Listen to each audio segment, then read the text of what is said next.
So to piggyback on what we were just talking about with data numbers, I want to play this video for you with no comment because honestly, the video is so succinct in just 3 minutes, I really can't add more. Check this out. Fresh U.S. manufacturing numbers took a, quote, sharp turn for the worse last month, now dropping at a 5.3% annualized rate.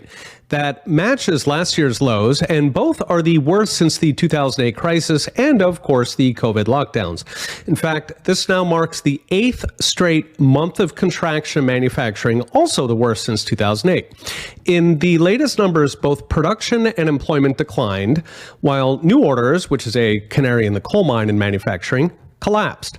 Surprisingly, even consumer goods are now contractionary. So manufacturers reported consumers pulling back because of 1, rising cost of living, 2, higher interest rates, meaning higher debt payments, and 3, growing concerns about the economy, as in consumers are afraid of losing their jobs.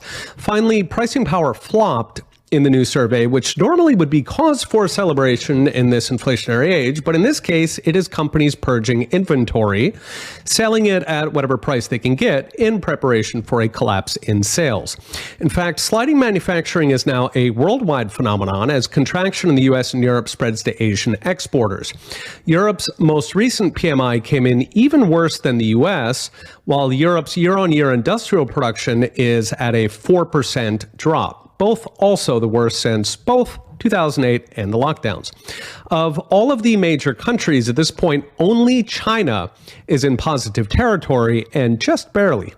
This global manufacturing crunch is hitting global commodity prices, which are now plunging despite ongoing worldwide inflation. So normally inflation should boost commodity prices because they're hard assets, but recession is now overwhelming that.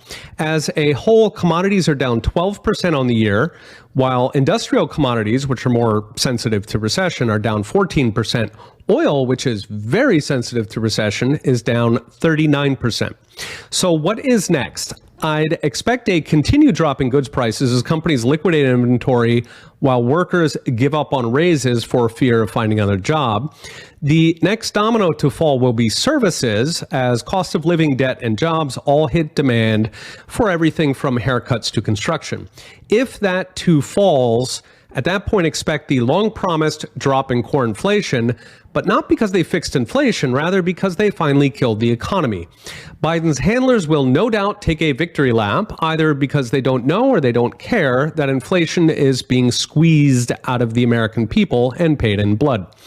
After trillions in money printing to finance government deficits, there are fundamentally only 2 ways to fix an inflation: shrink the money or crash the real economy. While money supply is now contracting at the worst rate since the 30s, I did a video on this last month, that is still only a tenth of the 40% increase in the money supply during lockdowns, leaving the other 9/10 of money printing to beat out of the American consumer. We are seeing what could be the largest engineered recession in a generation, all to hide the obscene money printing it took to bribe voters into lockdowns. Our leaders are still in denial, but businesses and increasingly consumers are getting ready for a major storm.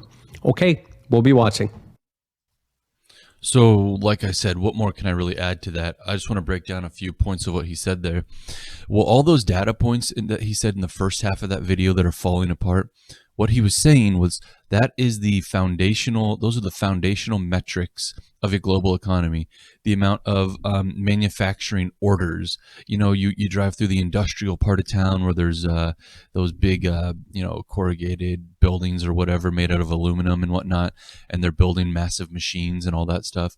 These are the guys he's talking about here. These fundamental foundational pieces of any economy and how much they're dropping. Then he goes in to describe right there the next shoe to drop, which people are keeping an eye out, would be services. That's the, like you said, haircuts and restaurants and whatnot. That's the part, in my opinion, that a lot of people have been saying for the last year and a half. As you go to the grocery store and you see a box of cereal cost $63, and you say, how in the world are people less wealthy than me getting by? Well, he said it right there. The amount of obscene bribery, monetary bribery since 2020 is off the charts. I mean, here in the state of Missouri, we had the SAFER program, which basically said, hey, you can't afford your rent, just write us a piece of paper, send us one piece of paper, and we'll pay your rent for the next, what was it, 6 months or 12 months.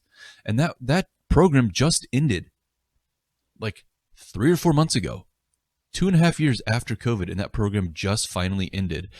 So now that that stuff is ending, and here he is talking about, well, the most foundational metrics of an economy are starting to seriously contract. And if that continues and rates continue to rise, you ought to see the consumers start tapping out because they can't afford to buy a new car, buy a new home. He said construction may start seriously contracting. But yeah, going out to restaurants, you ought to see people stop doing that as much. Unless there's free money for them, which, as we know, there are a lot of Americans currently just living off, free welfare. And if you think about it, if I have my rent paid for through welfare, if I have my student, my kids paid through welfare, my cell phone internet paid through welfare, my food paid through welfare, my other various base expenses. Well, heck, if I just earn like $500 or $1,000, $500 a month, $1,000 a month, hey, I could actually like go spend a lot at Chili's for dinner or what have you. So this will be a very interesting development. This guy's actually a very, very smart guy. I like following his videos a lot. He makes very succinct videos. In fact, I may try to copy this style, but yeah, I wanted to show you that because that is manufacturing. The manufacturing numbers are not looking very good, and he had a very interesting point there where that's the way they're going to get inflation down. The way they're going to do it is a trade-off, and the trade-off is killing the economy. That's how inflation will finally come back down, is that people are just simply unemployed, and or if the cost of living is so much that people are just not going to the hairdresser, not going to the restaurants because they're unemployed, they can't find decent work, and the cost of living has become so great. So